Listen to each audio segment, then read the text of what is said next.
ഞാൻ പാർലമെൻറ്റ് ഇലക്ഷനുമായി മത്സരിക്കുന്ന സമയത്ത് എൻ്റെ അഡ്മിന്മാരായി ഒരുപാട് പേരെ നിയമിച്ചിട്ടുണ്ട്. കണ്ണൂർ ജില്ലയിൽ നിയമിച്ചിട്ടുണ്ട്, കാസർഗോഡ് നിയമിച്ചിട്ടുണ്ട്. കാര്യം അതാത് സ്ഥലങ്ങളിൽ നടക്കുന്ന കാര്യങ്ങളെക്കുറിച്ച് അപ്പം തന്നെ പ്രതികരിക്കാനാണ്. ഈ കാര്യം എൻ്റെ ശ്രദ്ധയിൽപ്പെട്ടപ്പോൾ തന്നെ സകല അഡ്മിന്മാരെയും റിമൂവ് ചെയ്യാൻ ഞാൻ വിളിച്ച് പറഞ്ഞിട്ടുണ്ട്. ഇന്നലെ എല്ലാ അഡ്മിന്മാരെയും റിമൂവ് ചെയ്തു. നിങ്ങൾക്ക് പരിശോധിക്കാം. എൻ്റെ PA ആയ നിസാറിനെയും അഡ്മിൻ സ്ഥാനത്ത് ഇന്നലെ നീക്കി. ഇനി ഞാൻ അറിയാതെ ഒരു അഡ്മിൻ എനിക്കുണ്ടാവത്തില്ല.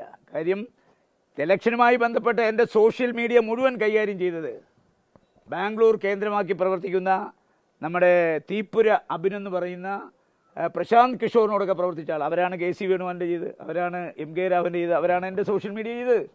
അപ്പോൾ അന്ന് ഒരുപാട് ആളുകളെ നമ്മൾ അഡ്മിനായി നിയമിച്ചു. കാര്യം നിങ്ങൾ കണ്ടില്ലേ, നമ്മുടെ ഇവിടെ തളങ്കരയിൽ മലിക് ദിനാർ, അവിടെ മാർക്സിസ്റ്റ് പാർട്ടി ഒരു വീഡിയോ എന്നെപ്പോലെ ഇരിക്കുന്ന ഒരാളെ ചെയ്തു, കുറിമായിച്ചു, കയ്യിലെ കെട്ടഴിച്ചു വിട്ടു, പെട്ടെന്ന് എൻ്റെ മുണ്ടഴിച്ച് വലത്തുവശം ഇടത്തോട്ടാക്കി മാറ്റി.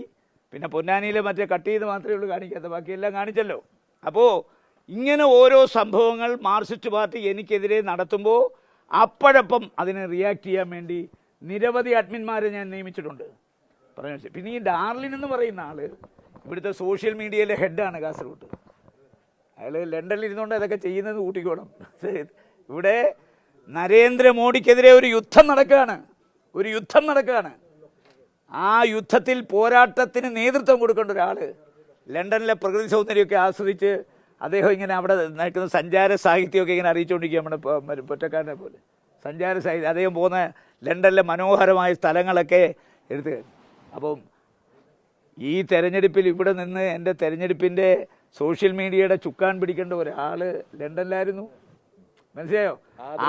അല്ല, അതിൽ പ്രകോപിതരായ ഏതെങ്കിലും ആളുകൾ കൊടുത്തു. അതുകൊണ്ടാണ് ഞാൻ നിങ്ങളുടെ അടുത്ത് പറഞ്ഞല്ലോ, എൻ്റെ ശ്രദ്ധയിൽ അത് പെട്ടപ്പോൾ തന്നെ എൻ്റെ സകല അഡ്മിന്മാരെയും നീക്കി.